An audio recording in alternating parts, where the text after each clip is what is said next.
Ikasampung Kabanata. Sinugo ni Jesus ang kanyang 72 tagasunod. Pagkatapos nito, pumili pa ang Panginoon ng 72 tagasunod, at sinugo ang mga ito ng dala-dalawa sa mga bayan at sa iba pang mga lugar na pupuntahan niya. Sinabi niya sa kanila, "Marami ang aanihin ngunit kakaunti ang tagapag-ani.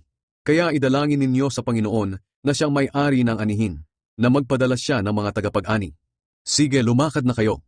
Ngunit mag-ingat kayo, dahil tulad kayo ng mga tupang isinugo ko sa mga lobo. Huwag kayong magdala ng pitaka, bag o sandalyas, at huwag kayong mag-aksaya ng panahon sa pakikipagbatian sa daan. Pagpasok nyo sa alinmang bahay, sabihin muna ninyo, maghari nawa ang kapayapaan sa tahanang ito. Kung ang nakatira roon ay maibigin sa kapayapaan, mapapasa kanila ang kapayapaang idinalangin ninyo. Ngunit kung hindi, hindi rin nila makakamtan iyon. Manatili kayo sa bahay na tinutuluyan ninyo. Huwag kayong magpalipat-lipat ng bahay. Kainin at inumin ninyo ang anumang ihain nila sa inyo, dahil ang manggagawa ay may karapatang tumanggap ng sahod. Kapag dumating kayo sa isang bayan at tinanggap kayo ng mga tao, kainin ninyo ang anumang ihain nila sa inyo. Pagalingin ninyo ang mga may sakit doon, at sabihin ninyo sa kanila na malapit na ang paghahari ng Diyos sa kanila. Ngunit kung ayaw kayong tanggapin sa isang bayan, umalis kayo. At habang naglalakad kayo sa lansangan nila ay sabihin ninyo, kahit ang alikabok ng bayan ninyo na dumidikit sa mga paa namin ay ipinapagpag namin bilang babala sa inyo. Ngunit dapat ninyong malaman na malapit na ang paghahari ng Diyos.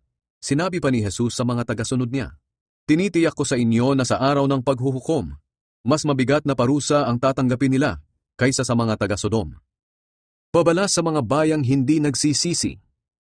Sinabi pa ni Jesus, nakakaawa kayong mga taga-Corazin, nakakaawa rin kayong mga taga-Bethsaida, sapagkat kung sa Tyre at Sidon naganap ang mga himalang ginawa ko sa inyo, matagal na sana silang nagsuot ng sako at naglagay ng abo sa kanilang ulo para ipakita ang pagsisisi nila.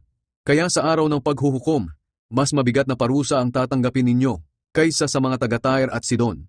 At kayo namang mga taga-Capernaum, inaakala ninyong pupurihin kayo kahit sa langit, pero ihuhulog kayo sa lugar ng mga patay.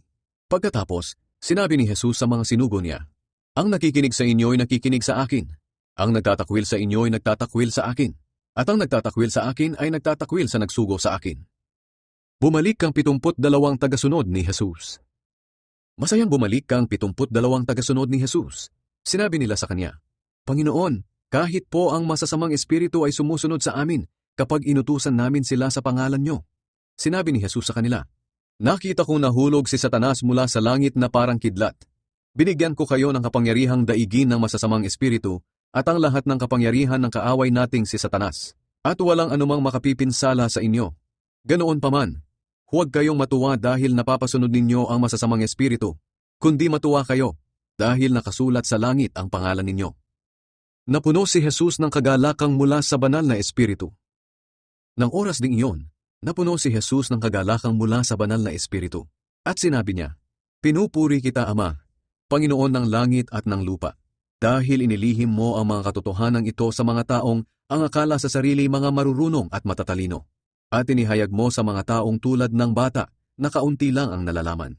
Oo Ama, pinupuri kita dahil iyon ang kalooban mo. Pagkatapos, sinabi niya sa mga tao, ibinigay sa akin ng aking Ama ang lahat ng bagay. Walang nakakakilala sa anak kundi ang Ama, at walang nakakakilala sa Ama kundi ang anak, at ang mga taong nais kong makakilala sa Ama.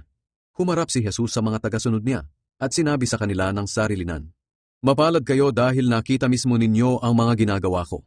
Sinasabi ko sa inyo na maraming propeta at mga hari noon ang naghangad na makakita at makarinig ng nakikita at naririnig ninyo ngayon, pero hindi ito nangyari sa panahon nila. Ang mabuting Samaritano.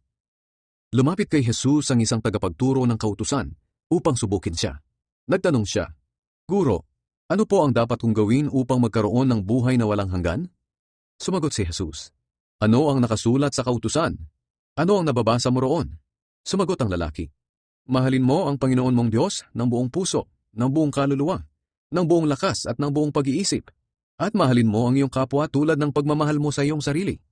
Tama ang sagot mo, sabi ni Jesus. Gawin mo iyan, at magkakaroon ka ng buhay na walang hanggan. Pero ayaw mapahiya ng tagapagturo, kaya nagtanong ulit siya, at sino naman po ang kapwa ko? Bilang sagot sa kanya, nagkwento si Jesus. May isang taong papunta sa Jericho galing sa Jerusalem. Habang naglalakad siya, hinarang siya ng mga tulisan. Kinuha nila ang mga dala niya, pati na ang suot niya. Binugbog nila siya at iniwang halos patay na sa tabi ng daan. Nagkataong dumaan doon ang isang pari. Nang makita niya ang taong nakahandusay, lumihis siya at nagpatuloy sa kanyang paglalakad.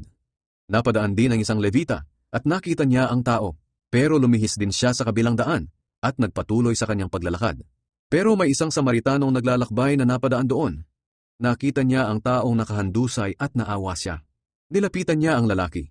Hinugasan ng alak ang sugat, binuhusan ng langis, at saka binendahan.